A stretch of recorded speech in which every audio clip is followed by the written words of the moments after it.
Okay, this is Senate Health and Welfare, and we're continuing a look at S-192. And Katie, why don't you share with us the language that you think will help us move forward? Or the judiciary, I think you said, but you take over and figure out how best to inform us. Okay, Katie McGlynn, Office of Legislative Counsel. So what you have in your bill right now for the second half of the bill, the commitment of individuals with intellectual disability to a forensic facility, that sort of represents a point in time. That is work that was done by the Senate last year before the bill was sent over to the House. The House continued to work on the bill, and ultimately they stripped this portion of the bill out before they sent it back. But prior to doing that, House Judiciary did spend some time working on this section. So what I've pulled up is a draft that committee discussed at one point in time. And I'm happy to go through that with you. There, you'll find that there is some language that's very similar to what's already in your draft. You'll see they sort of have done a restructure and they've added some different elements. But I'll sort of cut to the chase in advance, which is to say that even while I was reviewing that work again last night and looking at what that committee did, I wouldn't say I'm recommending that particular structure. I think that this set of language needs some work. I put together an outline that I can share with you of how to restructure this section in a way that at least makes more intuitive sense to me. And if the committee is interested in that approach, I can work with Stuart to start putting those pieces together and come back with a completely fresh draft that maybe captures that structure a little bit better. So, Okay. How are we going to go? Are you going to show us the outline first or go through the 89 draft? I mean, there's 33 pages of S-89 draft. Well, we won't go through all of those pages. We'll only go through about 5 or 6 of those pages. Okay. So I'm happy, it's up to you. I'm happy to show you that. I think it might be interesting to see how another committee was sort of looking at the issue and some of the issues that they were adding to their draft that wasn't in the Senate version. But ultimately, there's one section that is doing a lot of work, and I think it's making the bill feel confusing. And I'm kind of hoping that if we start separating some of the issues into separate statutory sections, that might alleviate some of the confusion and make it clear as a standalone policy. Okay, so that's your outline piece that you're gonna go ahead. You take us through what we need to hear. Okay, good. That's great. Okay, so I'll show you the House Judiciary. Oops, I don't have screen sharing, Kiki. Ours. Can you do that? Can you just change the draft bill while we're doing a committee? So they did it in House Judiciary, so I asked her to bring that in here because it's slightly different from what we had and how it's confusing. But then there's a section that she's looking at that is legally and statutory language confusing, so she's organizing that. There's no policy decision that she is making for us. Correct, and I'll reiterate that again. So what I would be doing is sort of reorganizing the language that you have been looking at. I would not be putting my own policy decision at all. This is would be a product of the committee. Any policy changes or decisions that the committee was making would be reflected in this. This would be a structural rewrite to make for clarity, really, to better be able to understand what it is the policy is that you are establishing. Okay, so this is a draft that House Judiciary was working on last year. There's a lot of highlighting. The highlighting was at the time meaningful to that committee that was looking at the draft, but it is less meaningful now. So this first section is amending Title 13, the criminal justice title. You have the same section being amended in your bill. In this first subdivision A1, this is language about the general commitment process to the custody of the Commissioner of Dale. This should look very similar to what's in your draft. What is not in S192 is this A2, which is language that prior to issuing an order of commitment to a forensic facility, the court shall find that the person is either presently incompetent to stand trial or has been found not guilty by reason of insanity, and that the evidence that the person committed an alleged crime is great. So that's an addition that was added by House Judiciary when they were looking at this language. So in And a sense, then, so I'll use my favorite word, but it aligns mental health and intellectual disability within this decision making. this particular language is creating a standard for the court when they're making a decision about whether a person should go into the forensic facility. Thank you. Next, we have language. Again, the top part of this paragraph is similar to what you have in S192, and that's that when the commissioner seeks to have a person committed to the forensic facility, the commissioner is to provide a statement expressly stating that such a placement is being sought, setting forth the commissioner's reasons for that, that the clinically appropriate treatment can only be provided safely only in a forensic facility, and also the recommendation as the Human Services Community Safety Panel. What is not in your draft is language that placement at a forensic facility pursuant to this section is to constitute a designated program that is required in this subchapter. It goes on to say that nothing in this section shall be construed to prohibit the panel from recommending additional services and habilitation at a designated program for a person committed under this section. And I did sort of flag or question as I was reading through this again last night, whether it would be the panel that would be the appropriate entity to make that decision about additional services at a designated program. Currently, as drafted in your bill, the panel's authority is narrow to only making recommendations on treatment and programming at a forensic facility. And then the rest of this section is the same. I'm going to skip ahead. I'm going to skip over the definition section, and then we have several sections that were struck Just tell us through. what page you get there. Okay. So I'm moving ahead to 18 VSA 8845. So in what page is this? It's page 24 of the document I'm looking at, the House Judiciary document. But Okay. I don't know what section it would be if you're following along in S192. I'm not sure what section page that would be on. It's the same section? No, it's not. Yeah, so 8845 would be the same in both. They're both called judicial review. So I think this is the section that feels the most problematic, and that it is doing so much work in one section.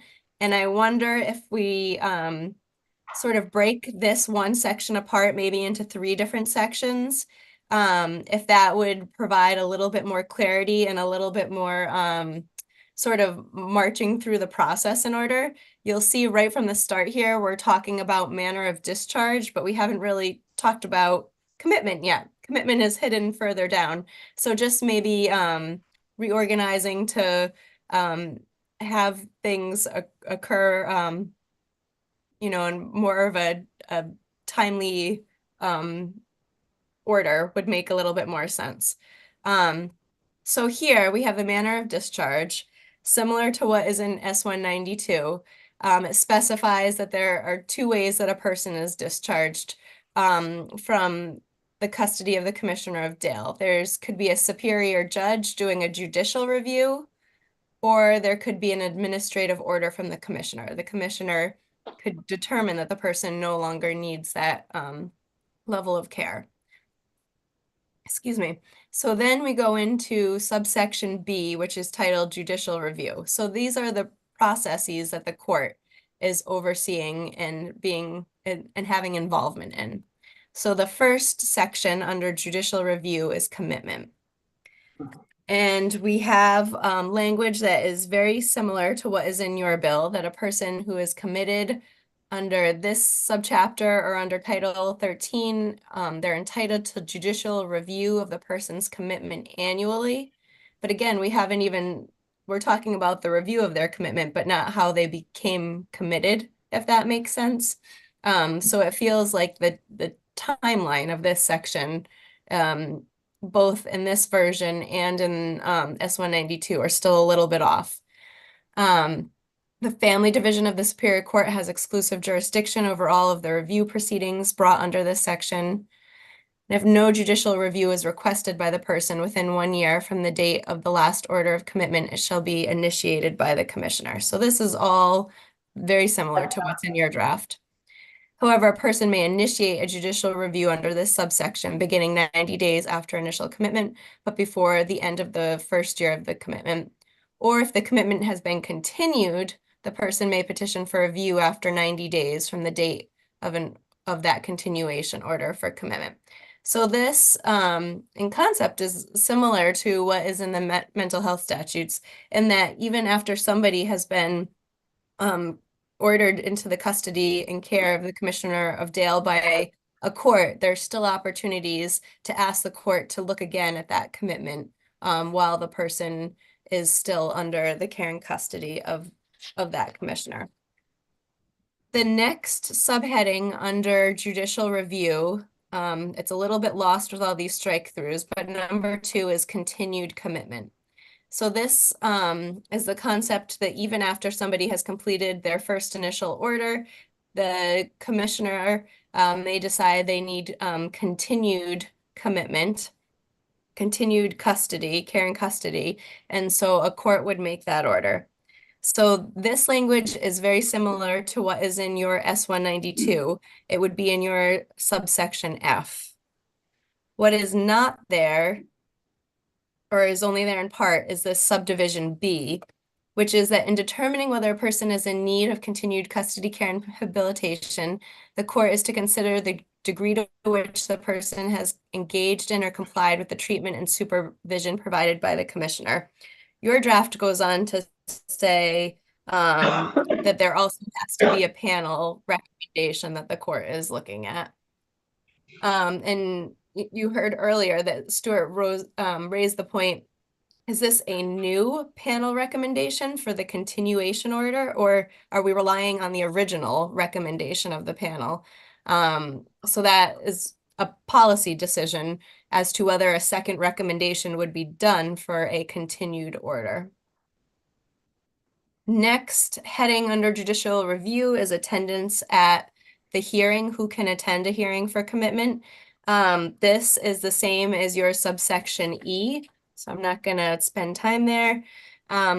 Number 4 under judicial review is which rules of evidence are used. This is the same as your subsection D, so I won't pause there. And then we have language that is specific to discharge from a forensic facility by judicial review. So as we said, there are 2 ways to be discharged. There's the judicial review, and there's also an administrative review. The commissioner can make a determination to discharge a person.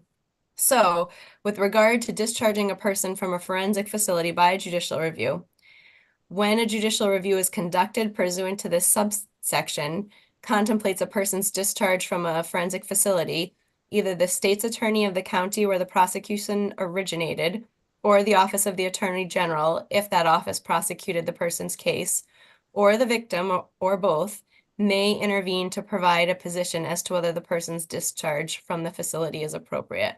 So this allows the prosecutor or the victim to sort of speak to the court and give an opinion about whether a person should be discharged. And then we move into subsection D, and this is our administrative discharge. So the beginning of this looks a lot like your subsection A, that at least 10 days prior to the effective date of an administrative order for discharge by the commissioner, the commissioner shall give notice of the discharge to the committing court and to either the state's attorney of the county where the prosecution originated, or to the office of the attorney general if that office prosecuted the case. And here is language in one that is specific to the forensic facility.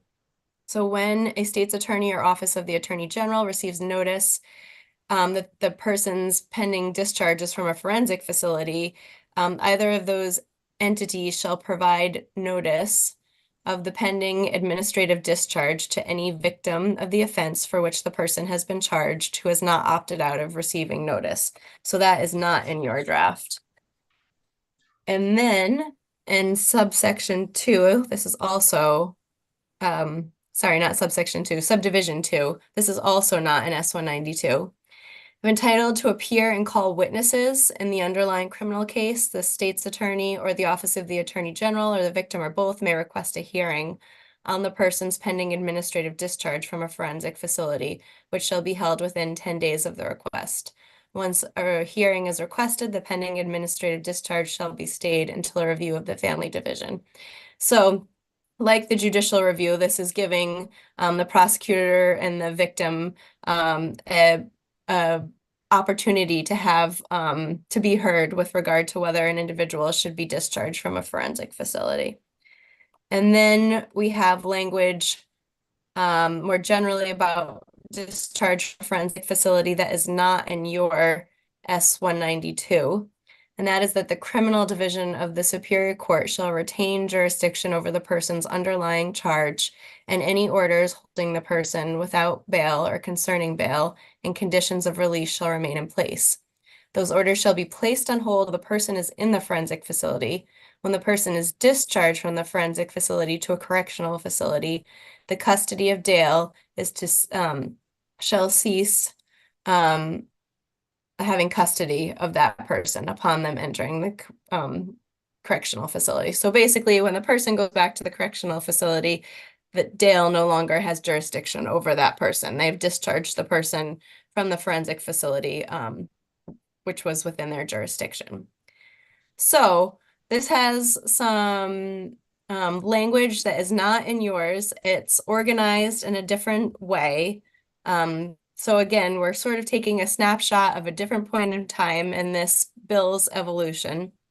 And as I read this last night, I was struck by a few things. One, as I already said, this one section is doing a lot of work. And I think if we separated out commitment and discharge into separate sections, that would go a long way into helping clarify this. Also, we're making amendments to, let's say, commitment from the custody of Dale generally. We're making amendments with regard to discharge from the custody of Dale generally. But also, we have specific language about discharge and about commitment and discharge more specifically from a forensic facility. And I think we need to be clear when we're talking about one versus the other. And that is not always the case. So I'm going to switch document. And I'm going to pull up this. Okay. Pull up this outline. Can I ask a question while she's Yeah. of you? So this is from the House Judiciary Yes. Committee. So what is the path for this? If It's they're our working- bill, and so this came, Katie, correct me if I'm wrong, this was work that was done last year? Yes. Yeah, So this so was this what you're looking at. Last year on this issue. Okay, so this isn't from this week or something No. like that? Oh, No, okay. no. Okay. The last year, the Senate worked on S-89 first. And what you sent over is similar to what you have in your bill now. And then House Judiciary continued to work on the bill. House Healthcare a bit too, but this language that we looked at was from House Judiciary. So it's sort of walking you through what happened, the types of changes another committee made to the language that we're trying to fine tune. And ultimately what happened was the working group and Yes. S-89 didn't pass. Right, well. Right? What Yeah. ended up passing was sort of the working group and the actual mechanisms to have that set up a procedure to have a person go to a forensic facility, that language was all taken out, which is why if the committee decides to have a forensic facility, we have to add all of that language back in, and why we're looking at this mechanical process language again. Does that make Okay. sense? Yes, thank you. Okay.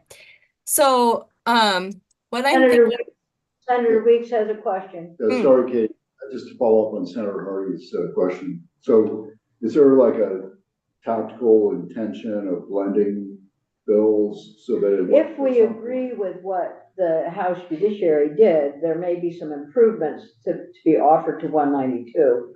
And then Katie's gonna suggest some restructuring of the bill, so to offer clarity, so Right, I get all that's that. it. But is there an intention to take 89 and 192 at some point and meld Put them side by side so we can understand the differences, and then Oh, that's it. we have to look at what's in 192 and whether we agree with the language when we do markup. Okay. So this is an opportunity to have some additional language that's been worked on by another committee and do a side by side. I think that's probably what we're gonna have to do, but this is our first introduction to that.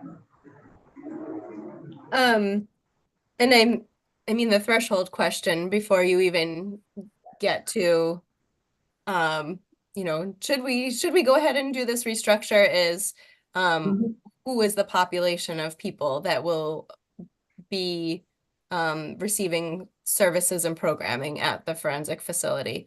Because depending on your decision, we might move forward with this language, or we might not have language on individuals with intellectual disability. So that is sort of the threshold question in place to start. So this outline here makes an Can you assumption. make it larger? Oh, I can try. Let's go up to where Right here. Okay, so this language assumes that you are moving forward with serving people with intellectual disabilities at the forensic facility. And this structure would replace 8843, the judicial review section, by reorganizing. So there would be a new standalone section on commitment. It would be commitment in general, commitment to the Commissioner of Dale in general. It would talk about what the application process would be like, which court would consider it, what the standard would be for the court to consider it, what documents would be submitted to a court. And then there'd be a separate subsection that would talk about if a person is to be placed at a forensic facility, these are the additional materials that would need to be provided to the court. And then generally, this section will cover the hearing process for commitment, what the initial order timeframe would be like. And right now, there are those timelines that a person can ask for a judicial review after they've been committed after a certain period of time. So that would live here in this section on commitment. And then there would be a separate section on continued commitment, and it would be very similar, cross-reference a lot of the items up here. So it would also reference having an application process, the court consideration of the application process. There's language about, in both versions of the bill right now, about a court considering how a person has engaged in treatment and programming in the past. That would be there. And there would also be language that if a specific placement was being sought at a forensic facility, here is the additional information the court would need. And that would be the recommendation of the panel, whether it's a new recommendation or the original recommendation. That's a decision for the committee. There would be language cross-referencing to the first section about what the hearing would look like, who could attend, what the rules of evidence would be. We'd also have language about an order, a time frame for an order of continued commitment. And then the same language about judicial review and when a person could ask to have their commitment reviewed by a court, that language would be the same as in section 1, so it would have cross references to those provisions. And then there'd be a third and separate section just on discharge. So first it would cover the 2 types of discharge, and then it would cover what a judicial discharge would look like with a subparagraph about the specific items specific to when a person is leaving a forensic facility placement. And then similarly, language about what are the parameters for an administrative discharge with a subheading on the specificity that's needed when a person is leaving a forensic facility placement. So that is sort of my current thinking of how to reorganize the existing material you're looking at in a way that maybe makes a little bit more sense and is a little bit more ordered, having the commitment come before the discharge. Okay, so can you scroll back up to Yeah. initial commitment? Mm-hmm.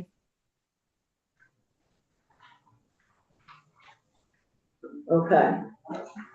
So the recommendation of the panel is the important part, I think, that was added, that is in our bill as well, and that the House committee added last year for determination of who actually would be eligible for commitment to a forensic facility. And it may get at some of the concerns around the elopement and assault of caregiver questions that we hear about.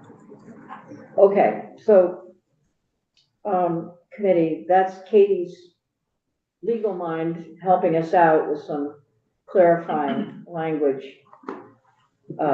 organization. And so my question is this, and it's of Katie as much as us, if we had a side-by-side with the clarity that you're offering and then our 192, we could look at those 2 together and we could make our fundamental decisions and hit our policy points. Is that something that you can do for us? Put together a side-by-side? Well, first the language would need to be drafted. So Yeah. if you're Well, instead of the drafting piece, then bringing your thoughts, maybe the H89, how can we do that? Just put those 2 together and bring them into committee together, and we'll go through them. We can put them up on our screen side by side. So you would like to see the House We would be able Judiciary's to- S89 and S192, your S192 side by side. Yeah, but I don't want it to be this big effort. I think if we can sit down together in committee and we each have a copy of those 2 bills together, we can just flip the pages. That makes sense. Does that make sense to you? Sure. Do you want me to put a document together for you to be able to do that? How much work is that? I mean, it's a little bit of work. If it's useful to the committee, I'm happy to do it. No, I'm let's just go ahead. I'm just wondering if you're moving away from those structures, is it more useful to see the language restructured and then do a comparison of a restructure to what you have in S192? Or does it make more sense to you to see the 2 existing documents side by side? And by restructure, you mean the restructure you just suggested to make it Yes. clear? Yes. Yes. I think Yes. the restructure. Yeah, let's get the restructure and look at it. And maybe the same day we can put 89 next to it and talk about the issues, the language differences there. Okay. Okay, that seems okay to me. I'm just looking at the committee. We're good? Okay, let's do that. Stuart, or did you want to make a comment? Really quickly, thank you, Senator. I just want to say that from Dale's perspective, a lot of the contents in S89 in that draft that Katie just reviewed are ones that we would hope that the committee would entertain. But I also agree that it's the structure itself is really where I would suggest the committee may want to focus. That draft from the House Judiciary, you may recall, came out before the working group met and before those recommendations. And so a lot of what I think is really important to keep in the back of our minds is that there's a distinction between an individual who is committed to the custody of the commissioner or is continued in the commitment into the custody of the commissioner. And that's separate from the issue of the person who is committed to the custody and then where will they be placed. And so I think the statute should very clearly, and it sounds like Katie is going in that direction, is to talk about the commitment issues, continuing commitment, and then placing someone in the forensic facility or continuing their placement in the facility or discharging them from the facility. But we shouldn't sort of conflate the idea that someone could come out of the forensic facility but still be in the commitment in the custody of the commissioner. That's really what I think. So, and we'll get to those comments when we go through some of the language. So, Katie, I think the committee would appreciate the restructuring based on what you've said, and then we'll put our language next to the 89 language and try and see what falls out. Okay, sounds great. I'll put that together for you. All right, thank you so much, and good luck with the rest of your day. I think we're going to wrap on S192, and then we're going to have, we'll just take a break for a couple